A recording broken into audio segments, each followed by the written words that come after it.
Most museums use some kind of digital or computerised catalogue, their collections management system, and they're good because they're searchable, so you can look for a specific object or you can look for objects on a certain theme.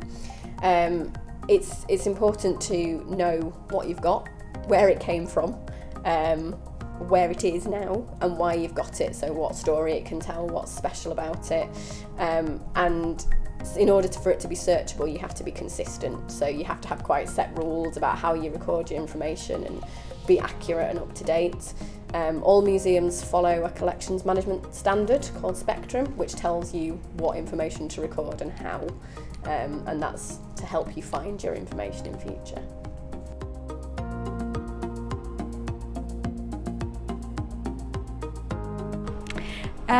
Cataloguing is really important. Without a catalogue entry on a database, it's really difficult to find out what you've got and how to access the information.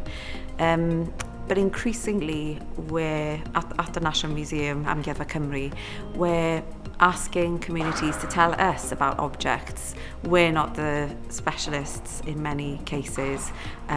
We use the ethos, nothing about us without us. So we invite communities to catalogue things themselves so that the information is from them and not from us as a museum, so they're more relevant.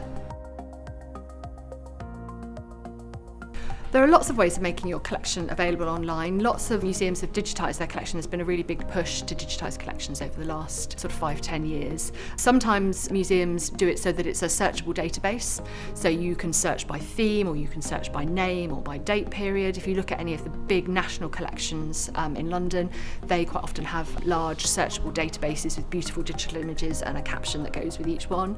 You can do highlights galleries. Quite often smaller museums will do their sort of top 10 highlights to tempt people to come to the museum and discover more of what's there.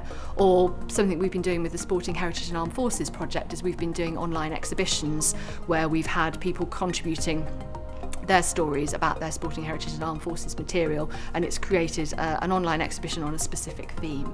So I would say those 3 ways would be good ways to create access to your collections. I think you would be best advised, again, to go to people who have done it, who have, research it in terms of looking at all the sporting archives that are in your area, whether it's a particular sport, but don't be afraid to go beyond that, because sometimes other people have ideas that might not be immediately obvious. So I think, again, to be as open-minded as possible, but also to get the best technical advice you can get, because if you don't do that, you run the risk of spending money, for example, that might have been better spent somewhere else.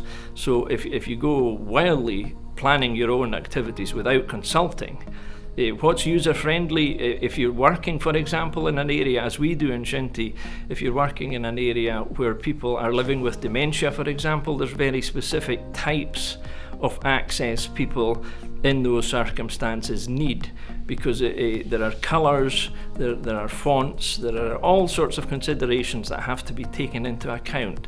So again, advice, and planning. I think these are the key areas, because with current technology changing so much, you want to future-proof your build as well, because there's no point in building something that's out of date in the next 2, 3, 4, 5 years, because you're then going to have to reinvest the cost again in rebuilding it. So if you can look ahead and take the right advice, everything should work fine.